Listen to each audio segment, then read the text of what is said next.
flight conditions.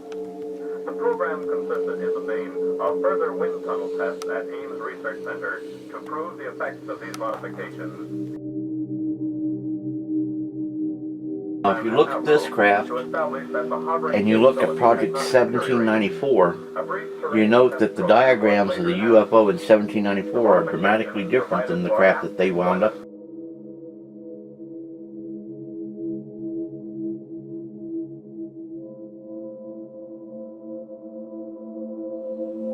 But the whole situation is the aerodynamics that was necessary for them to be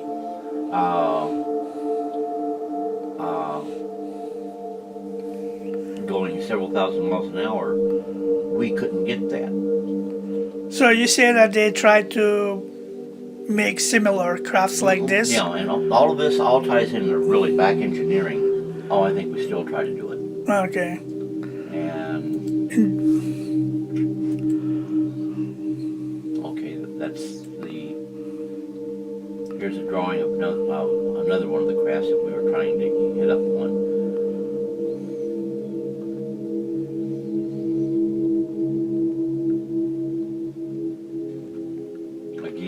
This is kind of like a prototype of the UFO?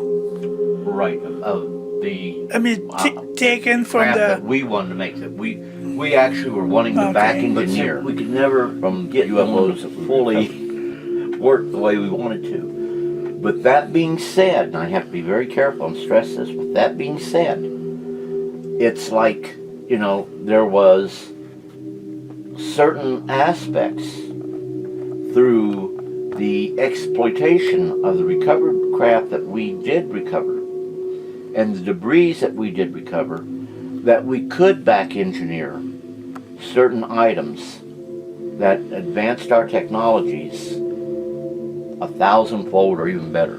If you look from the beginning of the 19th century until the beginning of the 20th century, all the way to the end of the 20th century, look at all the progress we have taken and have made in flight, and in space research, and interstellar research. Now, anyone who thinks that we did this overnight needs to have their head examined, is the best way I can put it. I got it on tape, and it was recording. Oh, there it is, over to the left. Wow.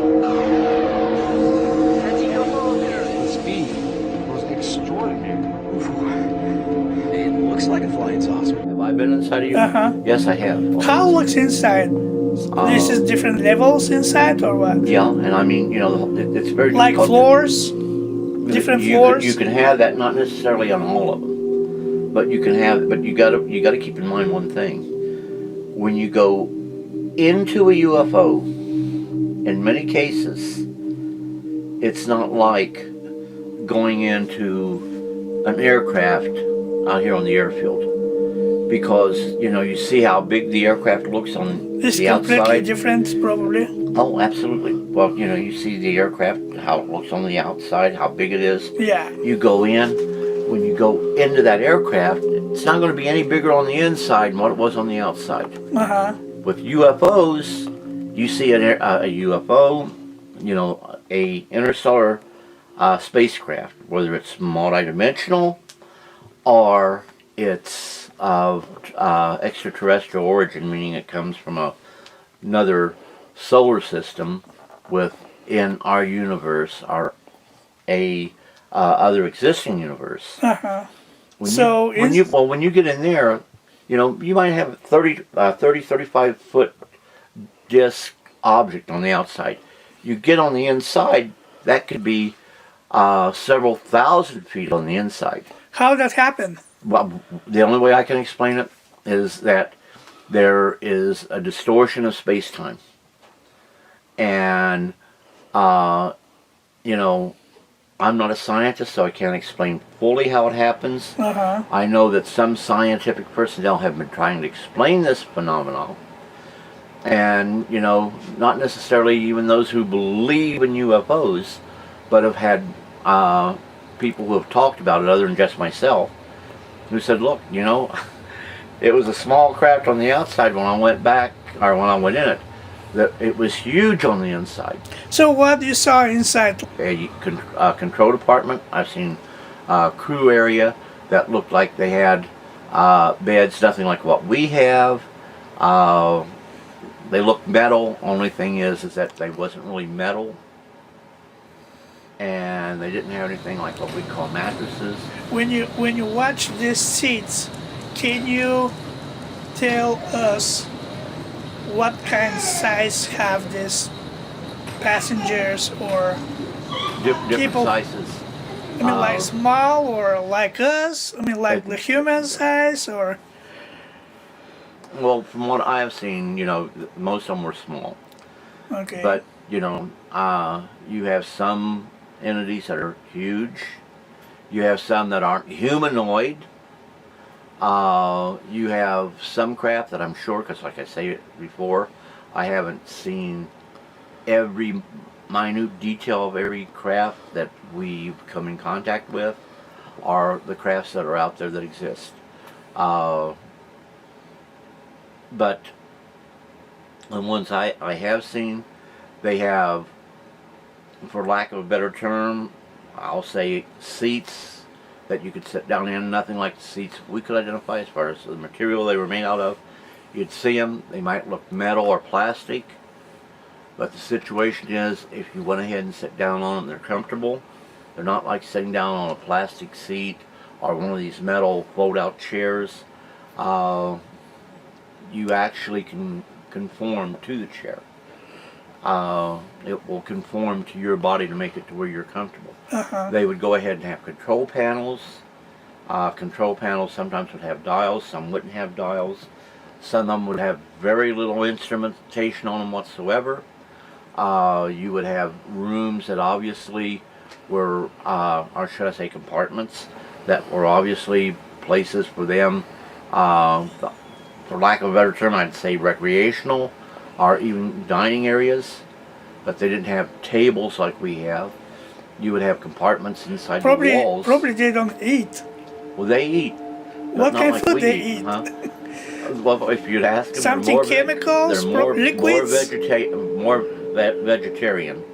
But the foods they ate, during space travel, particularly in long-term space travel. Have you saw the vegetables there? Yeah, well, the mashed potatoes taste just like our mashed potatoes. It's synthetic. It's not. In short, they don't kill animals to make meat. Okay. Yeah. They're synthetic, but they have the same taste. And you got to keep in mind that a lot of times. Have you tasted?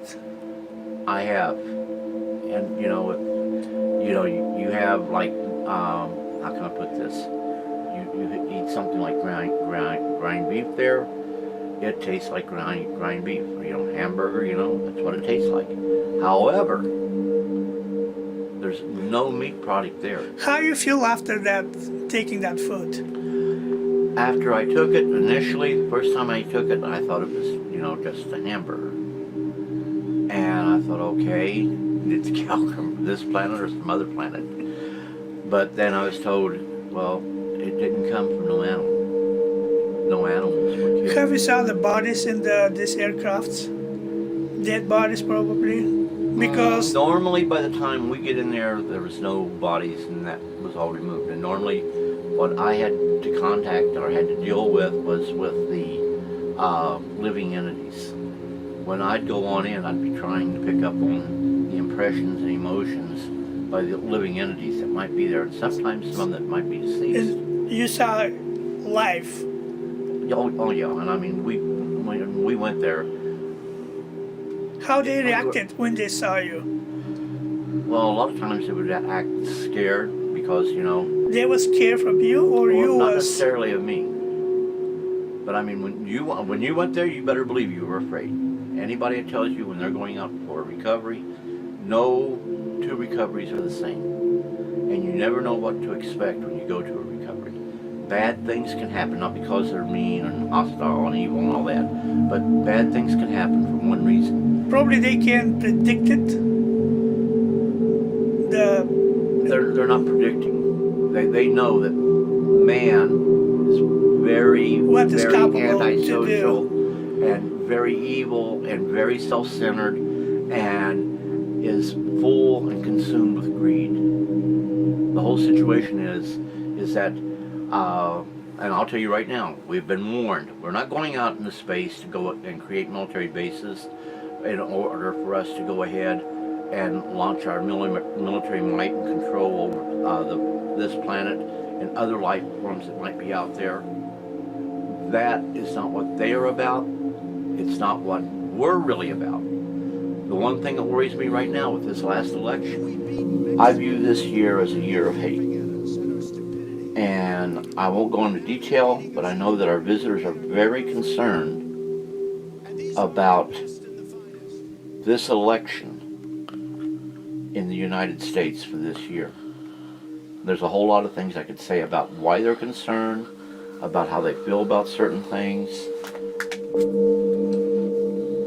First, I am not a big fan of Hillary Clinton. I went down, I checked all of the email that I could get from concerning her, the emails that was leaked to the press and all that. And of course, Trump went ahead and said, oh, this is a dirty woman. Look at all the things she's did. She is a crook and all this good stuff. And he was basing it all on the leaked email, the leaks that he was getting. He even went ahead and said, well, if the Russians are in fact hitting up on leaking these emails, hacking her accounts and getting these emails, then hopefully you will find those 30,000 emails that she doesn't want to have the public to see and release those. Well, guess what? When Obama finally decided to go ahead and say, hey, you know, the Russians were in fact hacking the various political offices, and they were moving towards making things better for Donald Trump to be elected as opposed to Hillary Clinton. Then immediately Trump was angry and upset. When they went ahead and briefed, I think it was last Friday, a week ago this past Friday, they went ahead and they briefed the president in the morning, they briefed the president-elect in the afternoon. That was a classified briefing. They released later on a 25-page unclassified brief, and I got that right up here. But there's also a 2-page appendix saying, oh, by the way, President-elect Trump, there was a person who used to be a intelligence operative for MI6, the British intelligence, that independently, for a independent firm that was trying to see what the Russians were doing as far as hacking into the political systems and the democracy of the United States, and they provided a 35-page dossier stating that the Russians had bad information on you that they could go ahead and use against you, and even possibly against Trump, and even possibly blackmail you, Mr. Trump, to get you to do some of their bidding as president. But we thought you should know this. Now, we haven't verified this independently. Now, not verify it independently. Well, okay, I go along with that. But what does the American intelligence community think about it? They think that the situation is it's from a reliable source. And by virtue of it being from a reliable source, it could be very valid. Of course, Trump gets very angry and upset and says, damn you for that. You should have never let it been leaked out. Well, it wasn't the American intelligence community that let it leak out. It was the agency that was overseas released it to another news agency who was kind enough to go ahead and put it in PDF format and publish it. It's 35 pages, and there it is. Unverified, but you know what? Congress is looking into it now. And this is one of the documents they're going to look into closely. And of course, he says, I have no contact, I have no ties to the Russians whatsoever, and I personally believe that to be totally untrue. based on the stuff that I am accumulated from the various news medias. Then he goes ahead. He doesn't want the news media to see anything he's got going on. When he went ahead and said, I'm turning everything over to my kids while I'm president, putting it in a trust for them until I'm no longer president. The media says, oh, can we see, because he had all these files, can we view those files? And he said no. And the first press conference he's had since being elected, which was, what, a couple days ago, he's at loggerhorns with the media, and you can't do that. You know, I'm not big in tweeting. I go on Facebook. I go ahead and post on Facebook. Tweeting, I don't hit up on that much. You know, he's got a routine. Approximately around 6 o'clock every morning, he's tweeting. Heck, he hears what I'm doing right now. I'm going to be a subject of his tweet. That madman in Roswell, New Mexico believes in aliens and ETs and UFOs. And, you know, hey, so be it. But the whole situation is, I understand I don't know everything. Trump thinks he knows everything. And you can't be that way. My message to the President Trump would be, make me and others like me a liar. Get in there, do a good job, but in order to do a good job, you got to put the greed aside. Your total focus has to be on how to make America truly great, how to make America truly better. But in order to do that, you have to have a genuine compassion and concern for all the American people. And regrettably, I think he's totally lacking that. It's about self and not others. And from what I have learned in life is that the most important thing is putting other people ahead of yourself and putting yourself last. And if you put others ahead of you and yourself last, you may not come out to be the richest man in the world. You may not have all the money that Trump has. But you know what? You have a satisfied life. And you're happy in life. You can have all the money in the world and be a very disgruntled, a very unhappy person. You can smile, but be eaten up with bitterment and angry and have a miserable soul. I don't think he has a clue on what's going on. I don't think the intelligence community is going to brief him. Obama, I think, wanted to talk about it, wanted to tell, and I think he was briefed to a certain degree. But he was also put into the situation where you don't need to know anymore, and it's very important that at this time that we don't, make it public that they exist and that they are here. But also keep in mind, we always refer to extraterrestrials. There's more to it.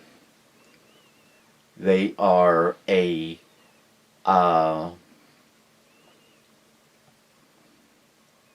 multifaceted phenomenon. Some are of extraterrestrial origin. Others come from other dimensions, a multidimensional phenomenon. An intelligence is involved in all of them. And right now, we are the low ones on the totem pole. They aren't coming over here to get anything. Anything that we have on this third rock from the sun is available throughout the cosmos in quantity. So they don't have to come here and kill the piss ants on this planet and take that. And they're not coming here for our intellect, because the intellect is with them. We are still, we don't even rate Neanderthal. Edgar Mitchell said he does not believe that the ETs, actually he says the ETs are not abducting anyone. Well, the whole situation is that we know abductions are taking place. And a lot of people think that a lot of times it's various government agencies within the intelligence community that is doing that. And that could very well be the situation in some instances, but not all of them. there have been abductions that have taken place. Barney and Betty Hill, one of the first ones that became known, that was of an extraterrestrial origin. And the planet that they came from was in a star system roughly 37.5 light years from planet Earth. They call it Theta Reticulum, okay? With that being the case, Betty made it clear. While she was frightened, and of course her husband was frightened, she wanted some proof that that actually happened. One of the ETs on board that ship said, don't be afraid, you're going to be let go soon. You know, no one's going to harm you. But, you know, the experiment where they went ahead and did the pregnancy experiment by putting the needle through the navel. At that time, it wasn't a procedure that we knew about medically, but it was done on her. Now we know about it. But they put it in. It was painful to her. So yeah, there was pain involved. Barney Hill, he had false teeth. They were shocked. How come his teeth come out and Betty's teeth don't come out? What a lot of people don't know, she actually bit one of them on the hand because they were trying to remove her teeth and they don't move, they don't come out. Why does his and yours don't? And she's the one that actually explained it to him why it wasn't that way. Then she saw a book on, for lack of a better term, what she described as a table. A very unusual book. And she knew there's no book like that on the face of this planet. And she says, I want that book.